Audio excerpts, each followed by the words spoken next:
इस कहानी के लेखक है संजय कावले।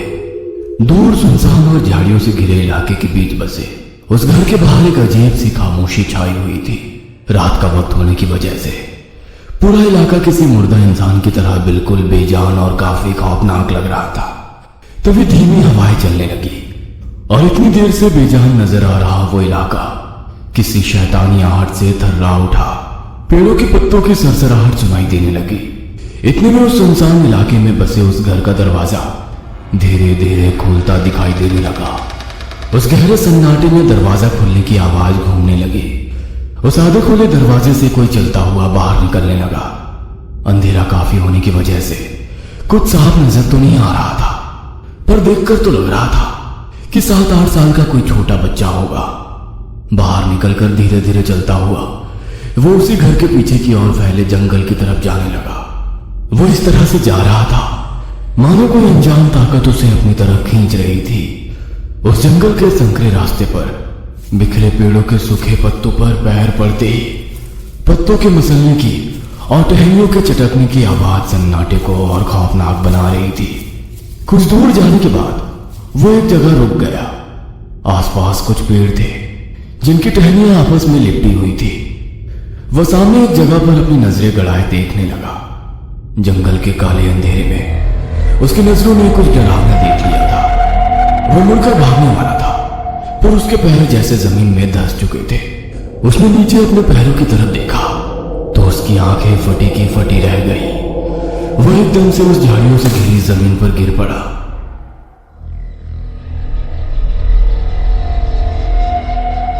कुछ समझ पाता इससे पहले कोई उसे जमीन पर से घसीटकर जंगल के काले अंधेरे में खींच कर ले गया और रात के सन्नाटे में एक महिला की किलकारियां भरी हंसी गूंजने लगी।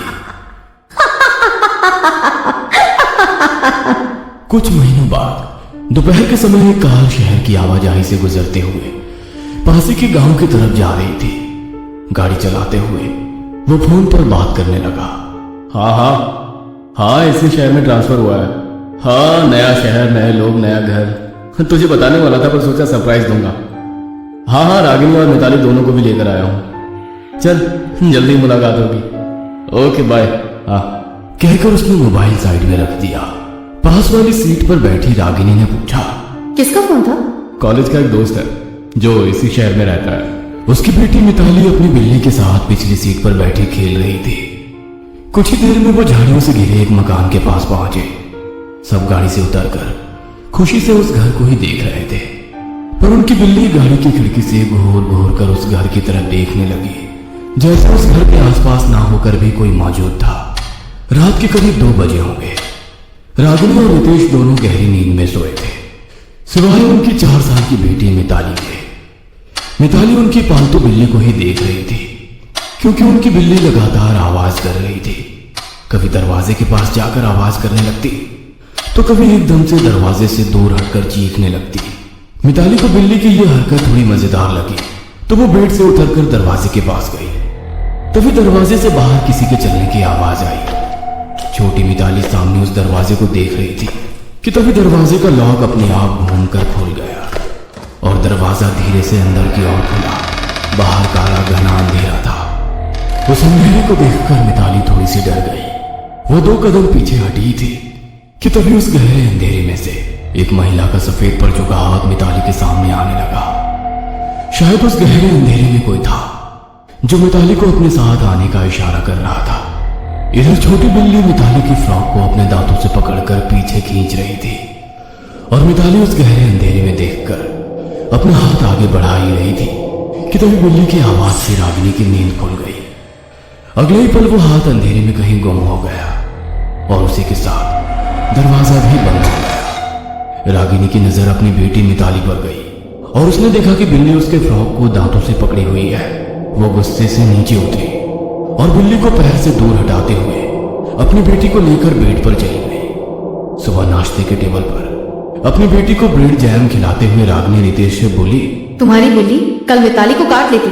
उस बिल्ली को जल्द से जल्द कहीं छोड़ कर आ, वरना अच्छा नहीं होगा। नहीं मम्मी, मैं स्वीटी को कहीं नहीं ले जाने दूंगी। मिताली मायूस होकर बोली और रितेश रागिनी को समझाने लगा। अरे तुम भी खामोखा परेशान हो रही हो। तुम तो गहरी नींद में थे। क्या हुआ है ये सिर्फ मैं जानती हूँ। ठीक है, आज के बाद बिल्ली को रात के वक्त बाहर रखेंगे। मतलब तुम उस मनहूस को इसी घर में रखोगे?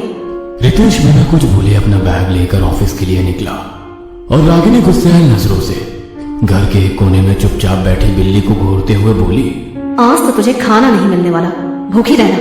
रागिनी अपने काम में लग गई और छोटी मिताली घर के बाहर आंगन में खेलने लगी।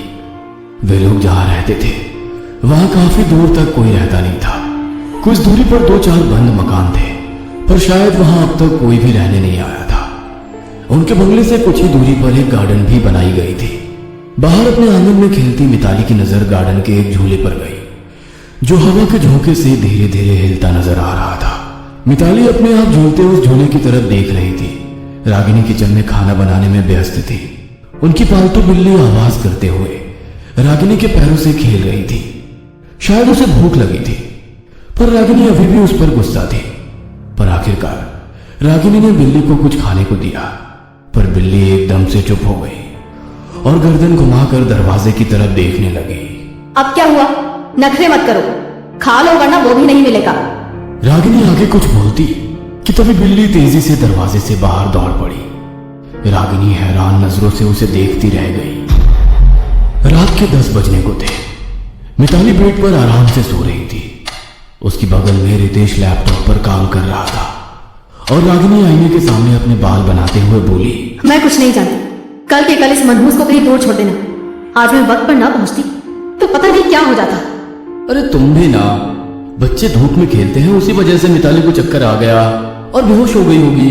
तो ये तुम्हारी बिल्ली वहां जोर जोर से क्यों चीख रही थी? मैं कुछ नहीं जानती, कल इसका चेहरा मुझे नहीं देखना। इतना कहकर वो मिताली के पास जाकर बेड पर लेट गई और रितेश कोने में बैठी अपनी बिल्ली को देखता रह गया। रितेश बाइक से ऑफिस के लिए निकला। कुछ दूरी पर सड़क किनारे रुककर हैंडल से अटकी थैली निकालकर हाथ में ले ली। वो बिल्ली छोटी सी थी जब उसे लेकर आया था, पर आज उसे छोड़ने आया था। उसे बुरा तो बहुत लग रहा था, पर अपनी छोटी बच्ची की वजह से उसे यह करना पड़ रहा था। उसने थैली जमीन पर रखकर खोल दी और अगले ही पल तेजी से उसकी बिल्ली झाड़ियों की तरफ दौड़ गई। दोपहर का वक्त था। रागिनी टीवी देखते सोफे पर ही उसकी आंख लग गई थी।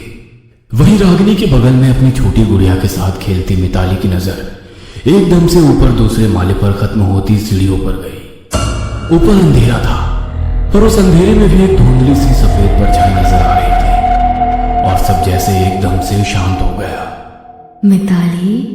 एक औरत की सुरीली आवाज ने मिताली का ध्यान खींच लिया।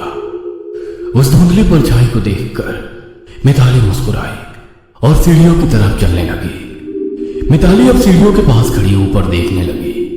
सीढ़ियों के ऊपरी छोर पर खड़ी वो परछाई अब थोड़ी साफ नजर आ रही थी। वो एक औरत थी जो नीचे मिताली की तरफ बाहों फैलाई मुस्कुरा रही थी। उसके बाल हवा में लहरा रहे थे। माथे पर बड़ा सा लाल कुमकुम का टीका उसके सफेद बड़े चेहरे पर काफी डरावना लग रहा था। उसकी सफेद साड़ी का पल्लू लहराता हुआ पिछली खिड़की से बाहर जा रहा था। मिताली हाथ में अपने गुड़िया को पकड़े हुए एक एक सीढ़ी चढ़कर ऊपर की ओर जा रही थी। उस औरत की बड़ी बड़ी काली आंखें मिताली पर ही गड़ी थी। वह कुछ ही सीढ़ियां चढ़ी थी कि तभी उसे अपनी मां रागिनी की आवाज आई। मिताली, ऊपर कहाँ जा रही हो? वो बुला रही है। कौन? वो। कहकर मिताली ने आगे सीढ़ियों पर देखा, पर वहां कोई नहीं था। ये देख मिताली अपने आप से बुदबुदाई, लुक्का छुपी खेल रही हो? और रागिनी की आवाज आई, चलो नीचे आओ, खाना खाते हैं। मिताली सीढ़ियां उतरकर नीचे आई और दोबारा मुड़कर देखा तो ऊपर कोई नहीं था। रात के करीब 2 बजे होंगे। सभी गहरी नींद में थे। उनके रूम की खिड़की हवा के झोंके से धीरे धीरे खोलते हुए पूरी तरह से खुलकर रुक गई और गहरी नींद में सो रही मिताली एकदम से जाग गई। उसने उठकर खिड़की की तरफ देखा और दूर कहीं से उसे किसी की पुकार सुनाई दी, जैसे कोई मिताली को उसके नाम से पुकार रहा था। वह बेड से नीचे आ गई और खुली खिड़की के पास जाकर बाहर देखने लगी। पूनम के चांद की धुंधली सफेद रोशनी चारों ओर फैली हुई थी। मिताली की नजर सामने कुछ दूर उस बगीचे में गई। बगीचे में खड़ी वो औरत अपने दोनों हाथ फैलाए बुला रही थी। उसके सांवले चेहरे पर अजीब सी हंसी छाई थी।